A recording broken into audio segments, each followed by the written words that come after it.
আমরা আবার যাহা 52 তাহা 53-তে চলে গিয়েছি। সংসদ কর্তৃক প্রেসিডেন্ট নির্বাচিত হবেন।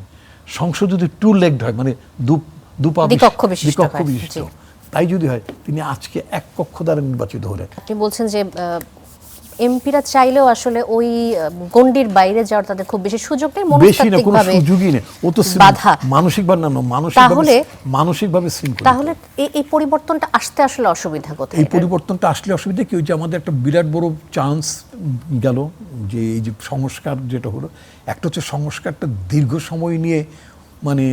সময় নিয়ে সংস্কার আলোচনাটা হয়েছে। এত বেশি আলোচনার দরকার ছিল না। এই সংস্কার প্রক্রিয়ার যিনি ভাইস চেয়ারম্যান ছিলেন, কার্যত উনি প্রধান, প্রফেসর আলী রিয়াজ ভাই, আমাদের সিনিয়র ইউনিভার্সিটিতে, উনি মার্কিন যুক্তরাষ্ট্রে পড়ান, রাজনীতি বিজ্ঞানই পড়ান, ওই দেশে বহু বছর আছেন, মোর দেন 3-4 ডিকেডস প্রবাবলি, তাই না? উনি যেটা করতে পারতেন, শুরুতেই আইডিয়াটা ইনিশিয়েট করতে পারতেন এবং একটা সিচুয়েশন তৈরি করতে পারতেন। আনফর্চুনেটলি আমরা সেটা করতে পারিনি। এটা করতে না পারার পরে আমরা আবার যাহা 52 তাহা 53-তে চলে গিয়েছি।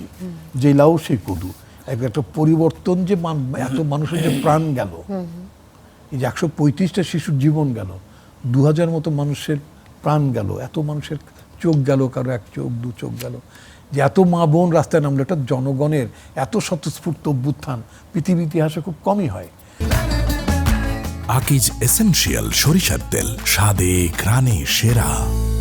তো এটার তো একটা আউটকাম, মানুষের তো একটা অ্যাসপিরেশন, মানুষের একটা আকাঙ্ক্ষা ছিল। তো মানুষ তো চায়, মানুষ তো 52 আর 53 এক জিনিস চায় না, লাউ কুদু তো চায় না, মানুষ একটা পরিবর্তন চায়। সে পরিবর্তনটা আসলে সূচিত হলো না।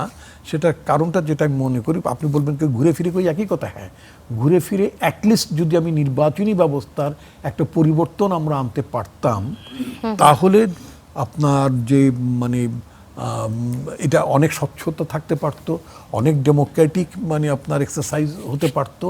তাহলে আপনার এই 70 অনুচ্ছেদ নিয়ে যে আলোচনাটা আমি দেখলাম যে গতকালকে সালাউদ্দিন আহমেদের একটা কথা বলতে চাই, তিনি বলছিলেন যে আমি ওনার কথাই বলতে চাচ্ছি, ভবিষ্যতে সংবিধানের যে সংশোধনী আসবে 70 ধারাতেও পরিবর্তন আসবে এবং 70 অনুচ্ছেদ সংশোধন পরবর্তী রাষ্ট্রপতি নির্বাচনে পরিবর্তিত 70 অনুচ্ছেদ, আমি বললাম ভবিষ্যতেও যদি পরিবর্তন আনা হয় 70 অনুচ্ছেদের, তাতে করে কোনো লাভ হবে না। ওই মনোজগতে হাতির মতো শৃঙ্খলিতই থাকবে যতক্ষণ পর্যন্ত নির্বাচন ব্যবস্থার পরিবর্তন।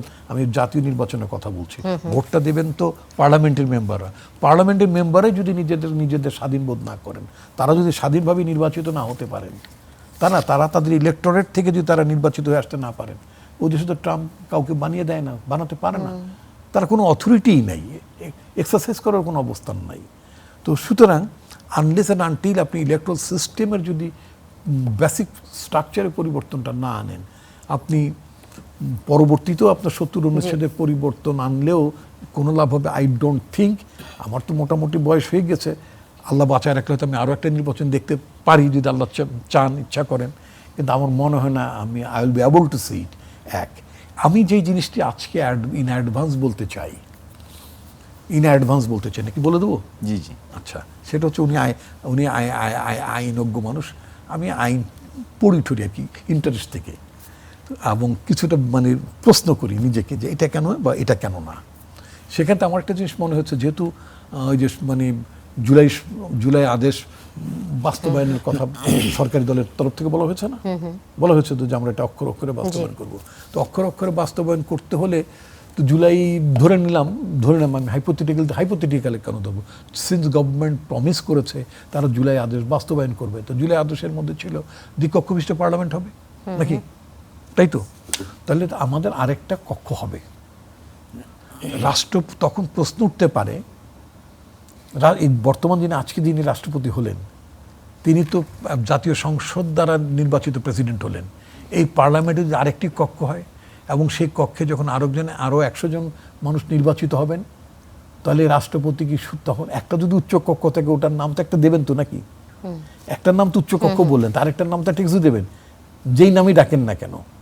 আচ্ছা, তো তাহলে রাষ্ট্রপতি কি এক কক্ষের নির্বাচিত প্রেসিডেন্ট হবেন না 2 কক্ষের নির্বাচিত প্রেসিডেন্ট হবেন? আচ্ছা, that will be very big question আজকে আপনার অনুষ্ঠানে আমি একদম সাইন কোশ্চেন করে গেলাম।